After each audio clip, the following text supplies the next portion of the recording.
नमस्कार दोस्तों, आपके अपने यूट्यूब चैनल एग्ज़ाम मित्र में एक बार फिर से आपका स्वागत है। उम्मीद करता हूँ आप सभी अच्छे होंगे। आज के इस वीडियो में आपके लिए एक बहुत ही बड़ी खुशखबरी है, जो अभी 2020 में हाल ही में एक लेटेस्ट भर्ती आई है, जो बिना प्रतियोगी परीक्षा के है और उसमें आपको परसेंटेज बेस पे ही जो आपके 10th में मार्क्स है उसी के आधार पे ही आपका सिलेक्शन होगा। ये कोई प्राइवेट जॉब नहीं है, ये बिल्कुल सरकारी नौकरी है। और इसमें जो आयु सीमा है वो 18 से 40 वर्ष तक है और जो क्वालिफिकेशन है वो केवल 10th पास मांगी गई है। जो टोटल पोस्ट हैं वो है 1826 पोस्ट हैं। तो आइए दोस्तों जानते हैं इसके बारे में।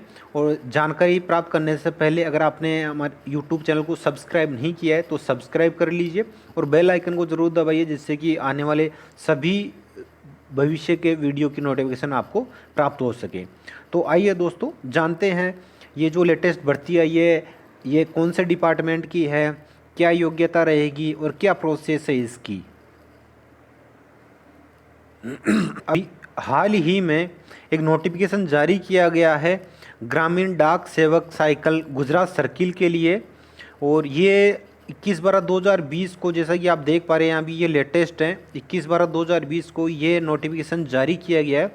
और इस नोटिफिकेशन के आधार पे ग्रामीण डाक सेवक, जिसे जीडीएस के नाम से भी जाना जाता है, उसके पोस्ट निकाली गई है, जो 1826 टोटल पोस्ट हैं।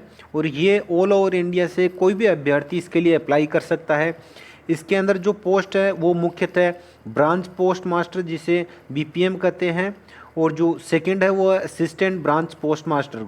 तो ये दो पोस्ट के लिए टोटल जो 1826 पोस्ट निकाली गई हैं, ये अलग अलग कैटेगरी के लिए अलग अलग पोस्टें निकाली गई हैं। और इसमें जो अलग अलग कैटेगरी के लिए श्रेणी वर्ग के हिसाब से कितनी पोस्ट है वो भी मैं आपको दिखा देता हूँ। इकोनॉमिक वीकर सेक्शन के लिए 201 पोस्ट हैं, ओबीसी के लिए 412 पोस्ट हैं, पीडब्ल्यूडी के लिए 12, पीडब्ल्यूडी बी श्रेणी के लिए 10 और पीडब्ल्यूडी सी श्रेणी के लिए 19, पीडब्ल्यूडी डी के लिए 3 श्रेणी है। ये सारे फिजिकल हैंडीकैप के लिए हैं। और एससी के लिए 63 पोस्ट है, एसटी के लिए 268 पोस्ट है और अनरिजर्व जो सामान्य श्रेणी है उसके लिए 838 पोस्ट है। तो ये कुल मिला के 1826 पोस्ट है। तो ये तो ही श्रेणीवार जो पोस्ट संख्या दी गई है वो 1826 है। अब जानते हैं दोस्तों कि इसकी क्या प्रोसेस है, आयु वर्ग क्या रहेगा, योग्यता क्या है और इसमें सिलेक्शन की प्रोसेस क्या है। देख लेते हैं कि इसमें जो सैलरी है वो क्या रहेगी। तो इसमें सैलरी रहेगी, इसमें दो कैटेगरी दी गई है, जिसमें बीपीएम है, ब्रांच पोस्ट मास्टर की है, उसमें आपको सैलरी मिलेगी 12,000 रुपये। और इसमें ए बीपीएम है जो या डाक सेवक, उसमें मिलेगी आपको 10,000 रुपये।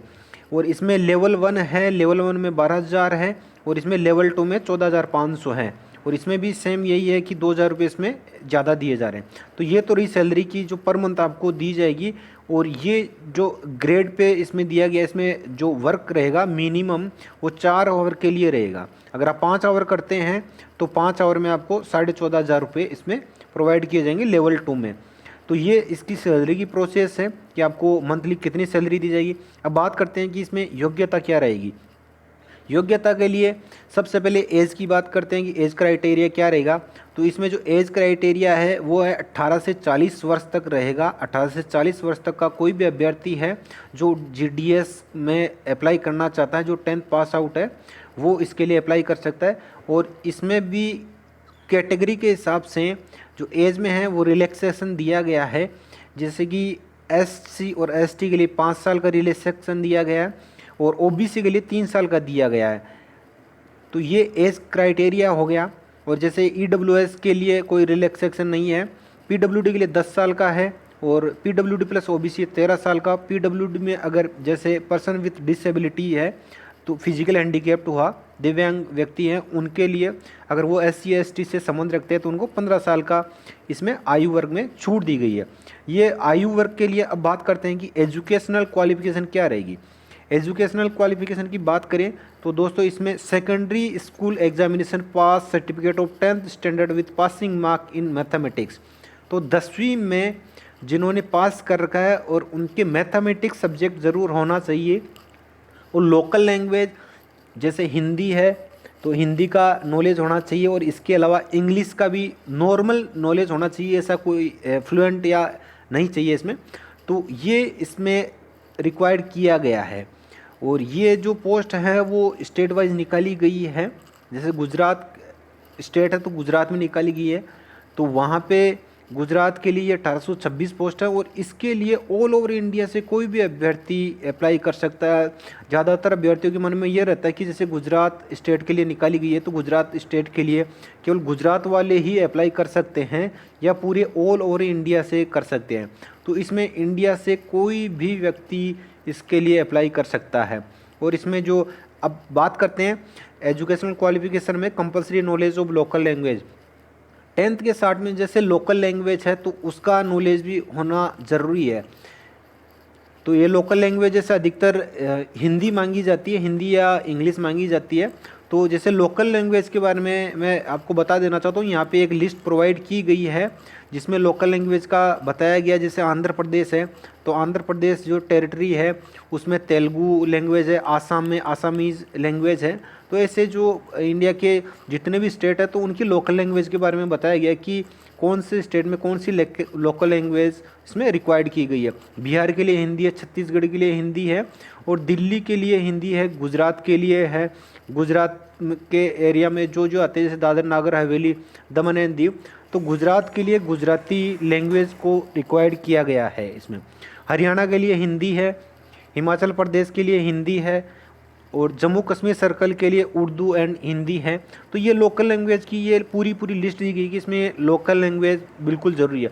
और इसके साथ में जो तीसरा पॉइंट दिया गया है बेसिक कंप्यूटर ट्रेनिंग, तो कैंडिडेट को इसमें नॉर्मल कंप्यूटर नॉलेज होना चाहिए, ऐसा कोई परफेक्ट नहीं होना चाहिए, इसमें नॉर्मल कंप्यूटर नॉलेज रिक्वायर्ड है इसमें। तो ये इसमें एजुकेशनल क्वालिफिकेशन की हो गई। और अब बात करते हैं कि इसमें जो फॉर्म की फ़ीस है वो क्या रहेगी और आगे की प्रोसेस क्या है दोस्तों। इसकी फ़ीस क्या रहेगी, फ़ीस में देखते हैं दोस्तों। तो इसमें जो UR OBC EWS मेल और ट्रांसमैन उनके लिए है इसमें 100 रुपये फ़ीस है।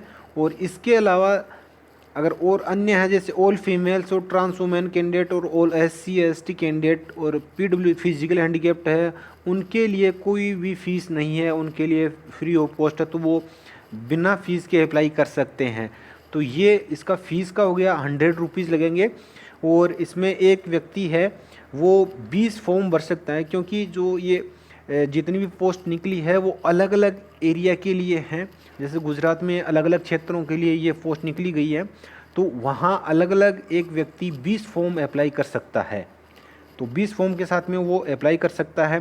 और इसका जो प्रोसेस रहेगा सिलेक्शन का, तो वो दोस्तों मैं बता देता हूँ। इसमें 10th के बेस में जितने भी जैसे आपके अगर परसेंटेज हाई हैं तो उस बेसिस पे आपका इसमें सिलेक्शन किया जाएगा, उसमें एक मेरिट निकाली जाएगी।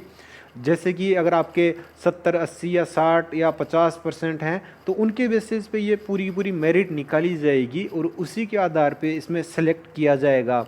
और ये बिल्कुल बिना प्रतियोगी परीक्षा के एक भर्ती की जा रही है, इसमें आपसे कोई भी प्रतियोगी परीक्षा नहीं करवाई जाएगी, ये डायरेक्ट रिक्रूटमेंट है, ये सीधी भर्ती है।